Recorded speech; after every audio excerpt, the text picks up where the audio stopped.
Ini sedikit wawancara ya Bu ya. Nah, ini saya mau wawancara terkait pemilik usaha Neka Daily, gitu toh. Nah, jadi Neka Daily itu dia lebih ke arah fashion, toh. Buat produk-produk sweater, kemeja, jatuhnya gitu kan. Nah, jadi ini mungkin sedikit lah pertanyaan terkait usaha yang mungkin sudah Mbak jalani udah dari beberapa tahun terakhir sampai sekarang.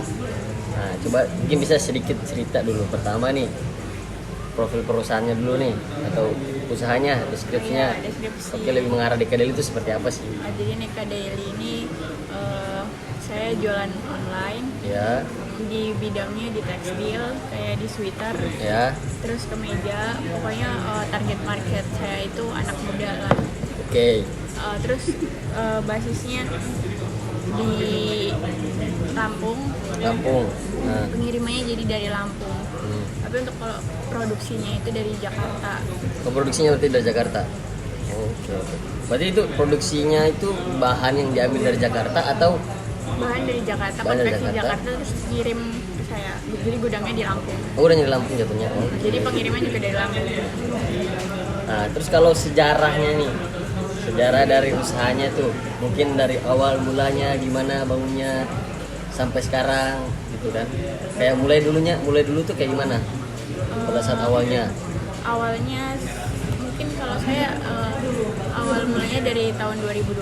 tahun 2020, ya sekitar 2020 awal berarti jatuhnya. Jadi sistem jualannya pertamanya itu pre-order. Oh, pre-order, Nggak oke. nyetok. Kalau sekarang udah nyetok, dulu tuh pre-order karena keterbatasan modal juga. Oke, Tapi kalau sekarang dari dari penghasilan itu dikumpulin, jadi modalnya kan udah naik. Jadi sekarang saya nyetok barang. oke. Jadi sekarang udah nyetok, berarti awalnya itu masih pre-order ya? Iya betul. Ya kan jatuhnya, oke.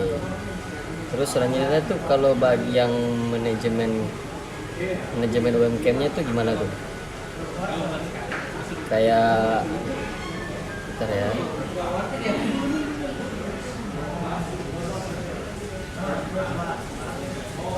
Nah, kalau manajemennya tuh kira-kira kayak ada beberapa manajemen di dalam, kayak berapa bagian? Oh iya, jadi saya itu ada karyawan juga ya, bisa disebut. Oke ya, bisa bilang. Ya, karyawannya ada 3, jadi ada yang ngurusin untuk Shopee. Shopee itu untuk admin, balesin chat sama pengiriman. Nah, Untuk packing juga ada bagian packing juga. oke. Terus ada untuk bagian marketingnya, bikin konten. Oke. Gitu. Berarti ini kalau yang admin Shopee itu, ini kan sosmednya ada berapa nih? Jadi saya ada Shopee sama TikTok Shop. Shopee sama TikTok Shop. Instagram juga, tapi untuk Instagram. closingan untuk pembeliannya itu dari Shopee sama TikTok Shop. Oke, Tokopedia belum berarti ini ya? Mungkin Tokopedia itu tadinya udah, cuma Cuman? sekarang nggak dipakai lagi karena kalau di Lampung itu ongkirnya nggak ada gratis ongkirnya gitu, nggak ada subsidinya. Oh gitu. Heeh. Berarti ini yang Jadi belum bisa. admin dari all shop kayak sosmed itu jatuhnya dia megang kayak apa? Dia ngurusin Shopee sama TikTok gitu. Berarti dia yang bagian itu. Iya. Oke. Kalau Instagram dia megang juga, berarti ngurusin Iya. juga. Beda lagi, tapi kalau untuk Instagram sendiri.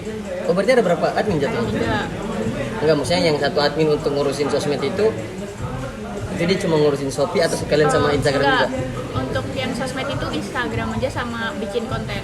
Oh, Gitu. Terus kalau Shopee sama TikTok Shop itu adminnya khusus buat balesin chat aja sama ngerekap orderan. Terus sama packing beda lagi. Oke. Terus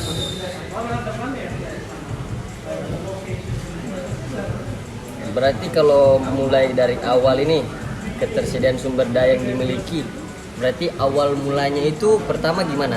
Ini sekarang kan mempunyai karyawan sekitar 3 lah toh dalam usahanya. Nah, awal mulainya tuh apakah sudah ada teman yang ikut bantu atau mulai sendiri? Saya mulai sendiri, dibantu sama keluarga. Mungkin keluarga bantuin untuk packing. Oke. Kayak gitu. Oh, berarti Untuk keluarga. ngurusin stoknya aja. Nah, awalnya tuh masih belum ada. Berarti Iya. kapan itu munculnya itu karyawan kira-kira yang untuk berpikir bahwa oh, udah harus cari karyawan nih. Karena orderan udah mulai banyak kan. Mulai banyak. Terus aku kan juga kuliah, jadi kayak rada susah juga buat ngaturnya. Oke, berarti rata-ratanya ini karyawannya pada kuliah semua jatuhnya. Iya. Atau ada masih yang free? sekolah. Ada yang pada masih sekolah kuliah sih. kuliah rata-rata. Oke, berarti sering-sering kuliah ya. Oke, terus kalau ini perkembangan volume produksinya gitu, jatuhnya kan per bulannya itu sekitar berapa nyetoknya? 1.500 kemungkinan, 1.500. tapi 1.500 itu nggak langsung sebulan itu sekali langsung nyetok 1.500 enggak, tapi kayak dibagi per Per minggu jatuhnya. minggu, kayak gitu. Oke, Bisa berarti dibilang kayak totalan kasa kotornya itu sekitar 1.500. Iya. Tapi di 1.500 itu dibagi dalam beberapa minggu. Nggak langsung 1.500 gitu. iya betul. Ya. Oke. Berarti sekitar begitu, berarti per tahun sekitar 18 ribuan lah. Ya kan? Nah, terus kalau modalnya nih. Modal dari apa? Buat usahanya. Mungkin dari awal dulu nih, modal awal dulu nih. Modal awalnya mungkin 2 juta sih sekitar. 2 juta awal bangun itu pertama 2 jutaan. Oke, itu 2 juta itu berarti nyetoknya berapa dulu nih? Kalau 2 juta karena dulu sistemnya pre-order jadi kayak oh iya, jadi ya. kayak gitu. Oh, berarti Mungkin kamu diputer-puter dulu itu. ya, berarti kayak sesuai dengan Paling apa cuma orang ordernya berapa. Iya. Tapi kira-kira dulu itu paling banyak Sebulan cuma 2 sih juta. kemungkinan berapa ratus aja sih kalau awal-awal, atau nggak nyampe 100 bahkan. Kalau yang awal banget bulan pertama awal itu mungkin nggak nyampe 100, paling cuma berapa puluh. Terus selanjutnya mungkin ya di rank di bawah 500 lah. Itu yang pertama kan sekitar 2 juta awalnya. Terus kalau sekarang nih jatuhnya berapa modalnya? Mungkin udah up 100 juta. 100 juta dalam satu bulan. Iya. Satu bulan. Iya. Dengan stok sekitar 1.500. Up 100 ya. Oke, bagus. Berarti itu tuh kira-kira tuh itu kan modalnya tuh. Berarti itu jualnya tuh ngambilnya tuh berapa nih? Saat itu kan 15.000 piece tuh. Terus jatuhnya penjualannya tuh per piece berapa? Kisaran berapa, dari harga berapa sampai berapa gitu? Harga jualnya. Iya, harga jualnya. Jualnya itu sekitar 89.000 Ya, sampai 100.000, pokoknya jualan saya di bawah 100.000. Oh, di bawah 1.000 jatuhnya. Oke. Karena target market saya juga anak yang suka sekolah gitu. Berarti Kelas menengah ya ke bawah. anak-anak remaja lah, Iya. dewasa gitu kan. Terus hambatan nih, ada nggak hambatan dalam usaha gitu? Kayak mungkin produksi atau tempat atau gimana? Kalau dari produksi, pertama untuk dari produksi sendiri itu mungkin kadang nggak sesuai sama jadwal selesai target. Kadang lambat gitu ya. Kadang lama. Terus kadang juga pasti ada minus-minus gitu kan, kayak jahitannya ada yang lepas atau Oh iya. gimana. Oke. Terus terkendala juga bahan, kadang stok bahan itu habisnya cepat gitu, karena kan modalnya juga nggak terlalu banyak. Yeah. Jadi kayak kalau mau ngambil bahan itu yang banyak kan nggak bisa tuh. Stoknya itu cepet habis banget gitu. Oke. Berarti Kendalanya sebenarnya di modalnya juga sih, itu paling utama. modal mungkin bahan. Sama itu yang Produksi. produksinya itu gimana? Punya sendiri atau ada langganan? Konveksi Juga. Berarti kayak ya istilahnya rekan kerja lah yang bisa dipercaya gitu ya. Sama kalau tempat gimana tuh? Kalau tempat sekarang kira-kira gimana tempatnya?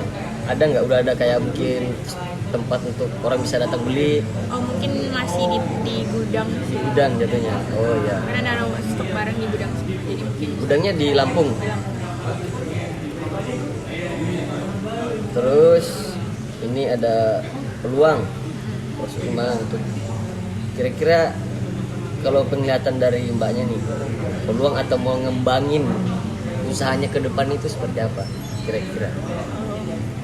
inginnya sih sampai dikenal lebih banyak orang lagi, terus banyak. targetnya juga penjualannya meningkat, followers Instagram juga meningkat, Ya. terus followers TikTok juga meningkat. Kayak gitu. Karena kalau Itu lebih kayak visi atau misinya itu? misinya, Misinya. misinya. Berarti kalau misinya jatuhnya gimana tuh? Tadi kalau visi saya tuh Apa? saya menjual produk yang bisa dibeli sama remaja-remaja sekarang dan Oke. nggak terlalu mahal gitu, dan tapi kualitasnya yang baik kayak gitu. Oke, siap. Nah, ini Udah ya. oke, mungkin sudah kita ketahui lah beberapa hal tentang usahanya. Mungkin nanti kita bisa lanjutkan tapi di lain waktu karena ya cuaca dan pemandangan.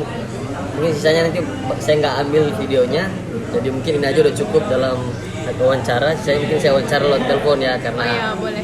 ada Boleh kesibukan dilanjutkan. wanita karir ini. Karena mohon maaf ya, Ya nggak apa-apa. Jadi terima kasih juga kepada Mbak siapa?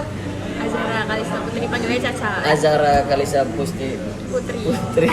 panggilannya Tata. Iya. Gitu ya. Terima kasih sudah bagi waktu untuk wawancara sedikit terkait bisnisnya. Semoga lancar dalam bisnisnya. Saya doakan yang terbaik untuk usahanya. Terima kasih. Terima kasih. Makasih ya, Mbaknya. Mas. Oke, Ya, terima kasih. Saya Ya. pamit dulu gitu. Oke, siap. Terima Ya, kasih. makasih, Mas. Ya. Jadi ya mungkin itu sedikit wawancara dari saya dan juga pemilik usaha dari Nika Daily. Mungkin sisanya akan saya masukkan ke file yang mana laporan sebagai laporan magang, dan sisanya itu mungkin lebih ke kita wawancara lewat telepon aja, karena di video juga mengingat waktu dari pemilik usaha yang sangat padat.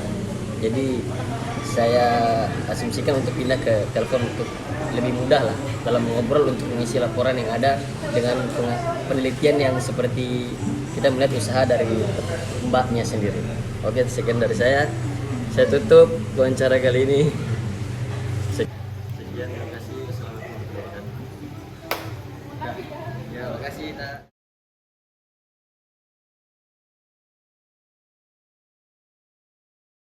Awalnya cinta pandangan pertama, tetapi cinta takkan berubah.